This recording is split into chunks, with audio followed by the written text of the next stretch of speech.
Hello my dear friends, welcome to my YouTube channel Anika ব্লগসে। দর্শকবৃন্দ, আজকে আমি আপনাদেরকে যে বিষয়টি নিয়ে আলোচনা করতে যাচ্ছি সেটি হচ্ছে কিভাবে আপনি আপনার মোবাইলের অ্যাপস সমূহে আপনার ছবি সংযোজন করবেন এবং প্রয়োজনীয় অ্যাপস সমূহকে হাইড করে রাখতে পারবেন। দর্শকবৃন্দ, এই কাজটি করার ক্ষেত্রে প্রথমে আমাদেরকে যেতে হবে গুগল প্লে স্টোরে। গুগল প্লে স্টোরে গিয়ে এখানে আপনাকে সার্চ করে আনতে হবে একটি অ্যাপ্লিকেশন ডাউনলোড দেওয়ার জন্য এক্স আইকন চেঞ্জার নামের অ্যাপসটি ডাউনলোড করতে হবে। দর্শকবৃন্দ, এই অ্যাপসটি আমার এখানে ডাউনলোড করা রয়েছে বিধায় এখন শুধু ওপেন অপশনটা দেখাচ্ছে। তো এখানে লক্ষণীয় বিষয় হচ্ছে আপনি যখন আপনার অ্যাপসটাকে ডাউনলোড দিবেন, ডাউনলোড দেওয়া শেষে আপনার নেট কানেকশনটা অফ করে রাখবেন, তাহলে কাজ করতে আপনার সুবিধা হবে। দর্শকবৃন্দ, এখন আপনি এই অ্যাপসটাকে ওপেন করবেন। অ্যাপসটা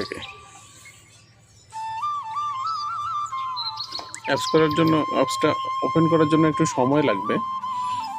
এই যে হয়ে গেছে। এখন আপনি যেই অ্যাপসটার আইকন চেঞ্জ করবেন, অর্থাৎ যেই অ্যাপসে আপনার ছবি সংযোজন করবেন, ওই অ্যাপসটাকে টাচ করে নেবেন। টাচ করলে এখানে আপনার এই যে অ্যাপসের ছবি এবং নাম চেঞ্জ করার দুটি অপশন রয়েছে। যখন আপনি ছবি চেঞ্জ করবেন তখন ফটোসে ক্লিক করবেন। ফটোসে ক্লিক করলে গ্যালারি এবং ক্যামেরা দুইটা অপশন রয়েছে। গ্যালারিতে যদি কোথা থেকে সেই ছবিগুলো নেবেন, সেটা আপনার গ্যালারি থেকে আপনি পছন্দ মতো ছবি সংযোজন করতে পারেন। এক্ষেত্রে আমার ওই বিকাশের ছবিটাতে আমি আমার মেয়ের ছবিটাকে আমি অ্যাড করে দিয়ে দিলাম। এখানে কয়েকটা শেপ রয়েছে, আমি এই গোল শেপটায় যদি দিয়ে দিই সুন্দর লাগবে, সুতরাং এই গোল শেপটায় আমি দিয়েছি। এখন এই যে বিকাশ নামটা যে আছে, এই নামটা যদি চেঞ্জ করি তাহলে নামের ক্ষেত্রে বিকাশ না রেখে আমি আমার মেয়ের নাম দিয়ে রাখবো, ANIKA, আনিকা। সো এখন ওকে করলে এটা 100% হওয়া পর্যন্ত একটু সময় নিবে। সময় নিলে যখন শেষ হয়ে যাবে, অ্যাড অটোমেটিক্যালিতে ক্লিক করলে এটা সাকসিড দেখাবে।